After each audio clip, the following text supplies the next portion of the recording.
May interpret tayo si Brother Perch o si Brother Peter. Brother Peter is the one to interpret, okay? Brother Peter, kaya mo yan. Ephesians chapter 4 verse 17 to 24. Tayo po tumayo at sabay-sabay po natin basahin sa pag-aaral ko sa pagbasa ko ng salita ng Diyos. 1, 2, 3. Kaya nga, sinasabi ko ito, pinatutuhanan sa Panginoon. kan kayong mamuhay. Ang kanilang naunawa ay bigay ng mga nagpaniwalay sa Diyos ng Diyos. Dahil sa kanilang wala ng kalaman, dahil sa katigasan ng kanilang mga puso, sa kanilang wala ng pagkakas, ay sinuko nila ang kanilang mga sarili sa kahalayan upang mawala ang lahat ng karumihan na may kasakiman. Ngunit hindi sa ganong paraan kayo Tungkol kay Kristo. Totoo na hindi siya at tinuruan niya kayo sa katotohanan kay Jesus. hubarin ninyo ang ating pagkatao ayon sa ating pamumuhay na Pagnanasa. magpanibago kayong muli sa espiritu ng inyong kaisipan at isuot ninyo ang bagong pagkatao na ayon sa Diyos ay nilalangkat. Tayo po'y manalangin. Panginoon, maraming salamat po Diyos sa mga salitang ito, Panginoon. Pray, O God, pagpalain po ang bawat isa, Panginoon. Buksan mo ang aming puso at ang aming isipan. Kaya mo, Lord, ang iyong Espiritu ay patuloy na kumilos. Kaya mo, Panginoon, ang Espiritu Santo, Panginoon, ang iyong apoy, O Diyos, ay maranasan po namin, O God. In Jesus' name. Amen. Sige po tayo po eh. So, identity.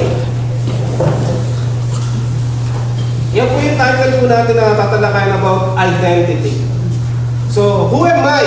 Ano nga ba ako? Sino ako? Alam niyo po ba mga kapatid, na kailangan natin malaman, ano nga ba talaga ang buhay ko? Sino ba ako? Minsan ay tanong mo na ba ang sarili mo, sino nga ba ako? Ano nga ba ang aking katayuan? Alam niyo po, sino rito nakapanood ng Chariots of Fire? Sorry, kasi wala po tayong hindi ako nakapag-download ng movie na isang Ito po yung Chariot of Fire. Ito isang movie, a story of Eric Liddell. Isang Olympic champion po and missionary from China. Ito po isang athletic. Kumbaga, pambihira po siyang tumakbo. Kumbaga, nanalo po siya sa isang takbo track and field. Ito po yung story po ng Chariots of Fire. Pwede niyo po search sa mamaya o bukas, panoorin niyo po ang mensahe na yun. So, nung that time na tumatakbo po si Eric Liddell, kumbaga, ang sabi ng mga tao doon, na saan ba nagagaling yung lakas na yun? Where does the strength come from? Where can you and I find the strength for our lives? Saan niya nakukuha yung lakas na yun sa pambihira niya sa kanyang pagtakbo? Kumbaga nagtataka ang mga tao, lagi siyang nananalo. Kumbaga habang tumatakbo po kasi siya, nandun meron siyang isang sinyalis na bigay na bigay po siya.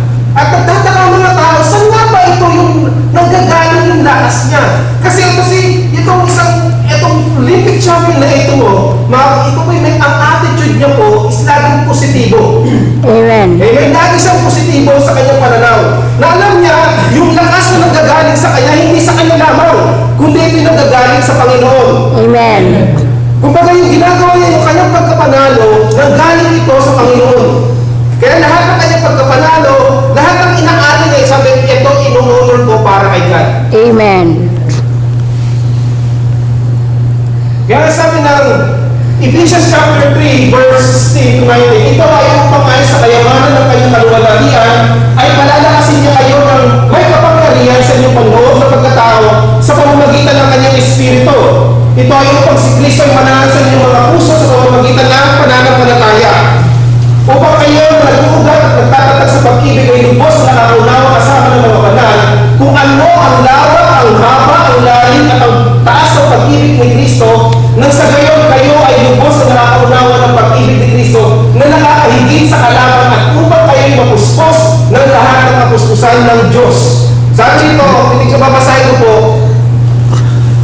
sa verse 18 sabi, sa English po, ito po para sa paggalang ko sa ating isang guest, sa ating bisita. May be able to comprehend with all the saints what is the width and length and depth and height, to know the love of Christ, which passes knowledge, that you may be filled with the all fullness of God. Anong haba, ang luwa,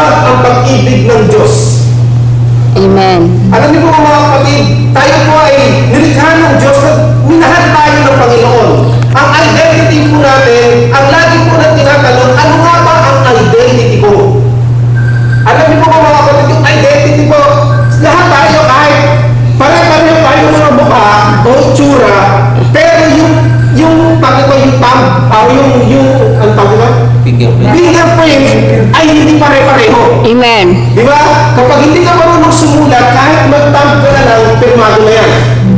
Di ba? Amen. Kaya nga kapag ikaw yung nagloko, tulad dito, high-tech na sa Korea, pati mata, nadi-distinguish na kapag ikaw yung nag-change name. At malalaman kung nagbaklas ba ang passport mo, peke yung passport mo, peke yung pangalan mo, nalalaman na kung ikaw ay gumawa ng hindi maganda. Hello? Amen. So yun, sabi nga, who am I and what is my real identity? Alam niyo po mga kapatid, God will renew our strength as we remember our real identity. Natatandaan ko mga kapatid, si Lord ang magbibigay ng lakas mo kapag nalaman mo ang tunay na identity mo. Amen. Andiyan ba tayo? Malalaman mo kung natin identity mo. Kaya who am I? Minsan ito, isang bagay na lagi natin tanong. Your identity is established in heaven by God and you are a child of God. Are you with me? Amen. Ikaw ay anak ng Diyos at sa lahat ng tumanggap sa Panginoong Jesucristo, pinagkalooban na maging anak niya. Sino Amen. yung anak ng Diyos kasi tumanggap kay Kristo? Amen. Ayun yung may dinataas. Lahat po, yung tumanggap kay Kristo Jesus bilang Panginoon at tagapagligtas. Yung nag-pray ka, nag-confess ka, nag-repent ka sa mga kasalanan mo. Amen. And Jesus died for you and for me. Amen. Amen? And then they accept you. In-accept mo si Jesus as personal Lord and Savior. Amen. And then malamang makikita mo na ang identity mo ay anak ka niya. Remember po, ikaw ay anak ni Lord, hindi ka anak sa labas. Amen. Amen? Hindi ka anak sa labas. Kaya huwag kang makawalan ng pag-asa, maayos ang iyong buhay. Amen. Maayos ang iyong buhay. We must know our identity. Ito po ang importanteng bagay para malaman natin ang ating identity. At higit sa lahat, walang kawawang anak ng Diyos. Amen. Sabi mo sa katabi mo, hindi ka kawawa. Hindi ka kawawa. Amen?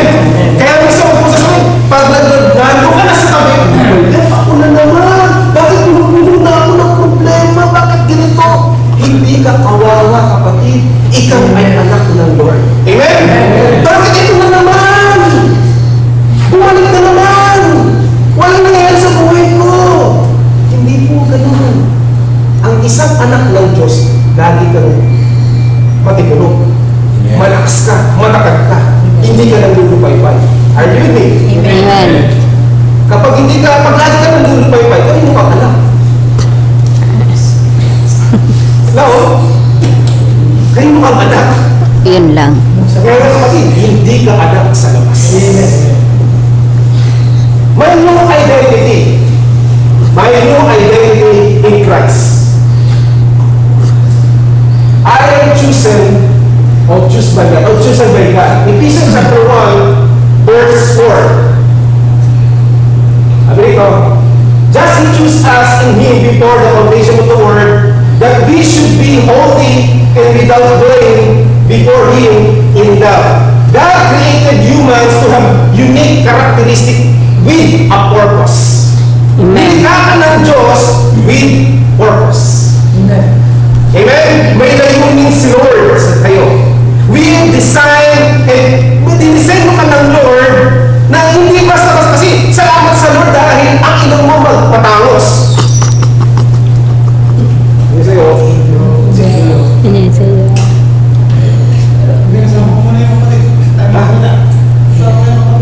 Okay. Dito. Ano sa'yo? Ano yan? Sa dilim. Ano sa'yo? Kaya sabi, just He chose us in Him before the foundation of the world that we should be holy and without blame before Him in love. Amen. So God created humans na may unique characteristic and a purpose. Ikaw dinisenyo ng Lord ay layunin sa'yo. Amen? Kaya salamat sa Lord dahil nilikha tayo na maayos. Amen? Amen. Nung lumabas ka, ang ilong mo nandito nakataas. Ano, yung ilong mo na, yung butas ng ilong mo nandito sa ibabaw. Ang hirap nun, di ba? Nilikha talaga tayo ng Diyos ang ilong natin nandito sa ilalim. Amen. Bakit? Kapag dito ka, kapag umulan, talaga diretso yung tubig dito sa loob ng butas ng ilong. Hello? Amen. Tapos tignan niyo, kapag pinikmata po natin, pinikmata natin, kapag meron kang parang yung alikabo, bigla ka na lang napapagkit. Amen. Hello? Napakayunik ka.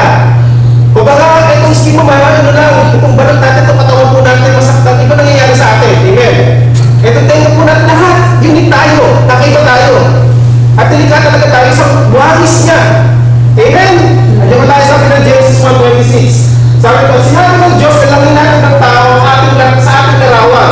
Ibig sabihin, nilalang tayo ng Diyos ayon sa kanyang larawan. Hindi po tayo nalikha ng isang unggoy. Hindi na ko naniniwala na galing ka sa unggoy.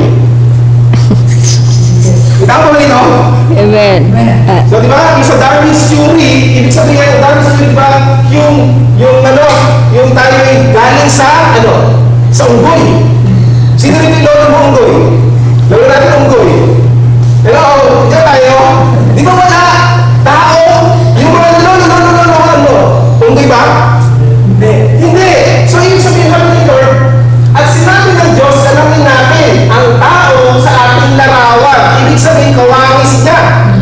Amen? Amen. Kung baga unique ka, may nayunin ng Lord sa'yo.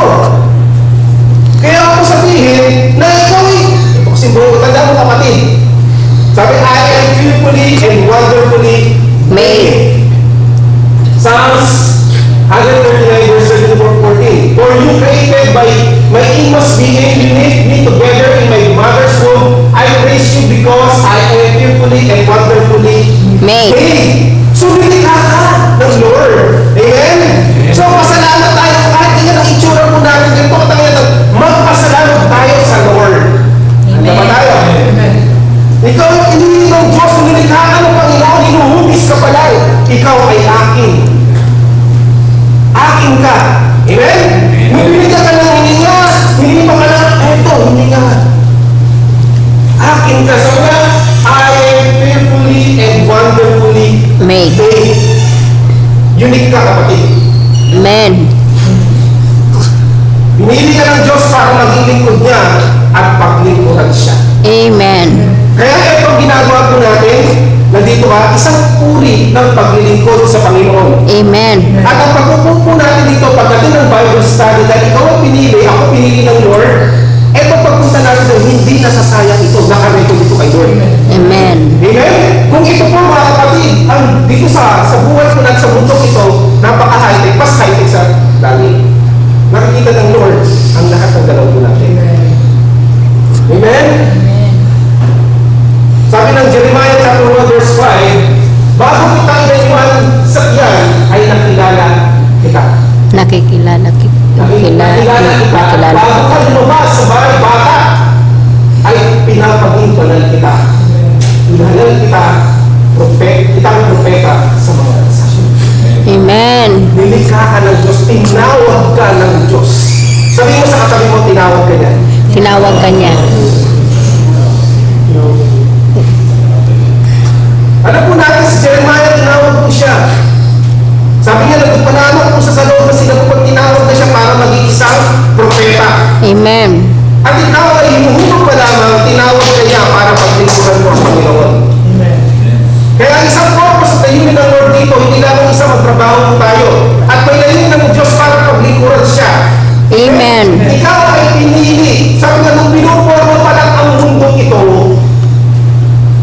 ako itong anak nito at ayaw kong mawala sa akin. Amen? Amen. Kaya kapatid, hindi aksidente kung bakit ka nandito. Amen. Hindi aksidente. Pinili ka ni Brother Guy, ni Brother Ogie, ni Sister, o sino pa, para umating dito sa life retreat, kasi dahil ito, hindi isang aksidente, ito'y plano ng Diyos sa atin. Amen. Amen? Amen. Dahil nung nandito ka pala, kasi ayaw kayong mawala. Ayaw kayong pumayak. Ayaw kang mawala sa piling at sa kanyang presensya. Kaya si Jeremiah, mga kapatid, he's appointed by God as a prophet to the nation. And God has a purpose for each Christian, but some people are appointed by God by specific kind of work. For example po si David. Kilala niyo po si David. Amen. Si Harry David,